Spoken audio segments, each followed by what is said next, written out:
you. Joining me now is Senator Bernie Sanders, independent from Vermont and a member of the Senate Budget Committee. Well, Senator Sanders, here we are in the precipice of a government shutdown, and we have been gifted an opportunity to return to regular order in the budget. You must be very happy. No doubt. Look, Chris, I was surprised that Congress today received a 10% favorability rating. Surprised that it was that high. Look, the American people are profoundly disgusted. And what they're disgusted about is this country faces enormous problems, as you well know. Middle class disappearing, poverty at an all-time high, the gap between the very, very rich and everybody else going wider, unemployment, real unemployment, 14%. And here you have a handful of right-wing extremists who are trying to do away with the election results of a year ago. They haven't quite caught on that Obama won by 5 million votes. They lost 2 seats in the Senate. They lost some seats in the House. And they say, oh, that really doesn't matter. We are going to do what we want to do. And if we can't do it, you know what?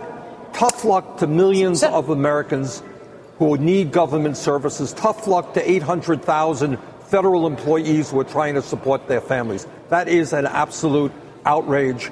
And it's a precedent for blackmail that we cannot allow to happen. Senator, you had a long and illustrious career in the House of Representatives before moving over to the U.S. Senate. And I think both in the House and the Senate, you're someone who has a very strong worldview and vision and believes very deeply in a number of things that aren't necessarily the kinds of things that, people across the aisle believed in. I think you're very progressive voice. Probably if you were to map it out, you'd be at one end of the bell curve of that. Did it ever occur to you as a sitting House member to pull off these kinds of tactics? I mean, is this the kind of thing that you trying to get a progressive vision implemented would have ever attempted to do?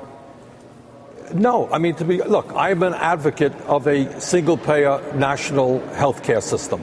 It never occurred to me to bring down the United States government and cause pain for millions of workers because I can't get my way, knowing that my view is in the minority. The job when you're in the minority is try to become the majority. That's the kind of the democratic system that we grew up in. It's not to hold the country hostage. Now we're going to go into a shutdown. I think you've been through some shutdowns before. I believe you were in Congress during the last shutdown. Yep. What is your anticipation for how this is going to play out in the days ahead? And one of the questions I have for you is there's a conventional wisdom that the public will blame Republicans and that will bring pressure on the Republicans. But given the fact that so much of that House caucus is insulated from an electorate because of gerrymandering, because of the nature of their district, are you confident that pressure is going to play out in the way people are predicting? Well, I think it has a lot to do with how those of us in the Democratic caucus, I'm an independent, play this out. I think it's just enormously important that the American people, by the way, Chris, understand that this debate is not just about Obamacare.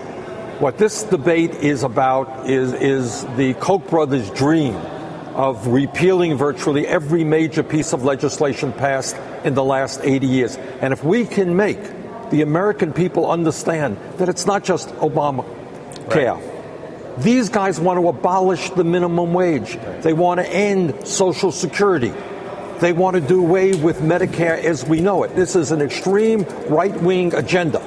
And if they get away with what they're trying to do now, in 2 weeks they'll be back with the debt ceiling, threatening the financial stability of the entire world unless they get more. So I think what has to happen tonight and in the coming week is the majority in the Congress has got to stand up.